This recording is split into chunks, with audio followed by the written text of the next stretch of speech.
Hi everybody, maayong adlaw and welcome to our another video for the day. So akong buhaton karon is mag-prepare kog pagkaon sa akong mga fur babies. Mo na ilang pamahaw. So nana ko mga dugpudaan, so ako na ning butangan og kanang sabaw para mabasa ang ilahang dog food. Unyang ilaha pong sudan is kanang chicken with kalabasa and broccoli.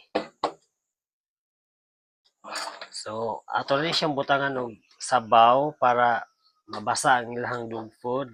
After nato mabutangan og kanang sabaw, ako pong gibutangan dahil ni kalabasa.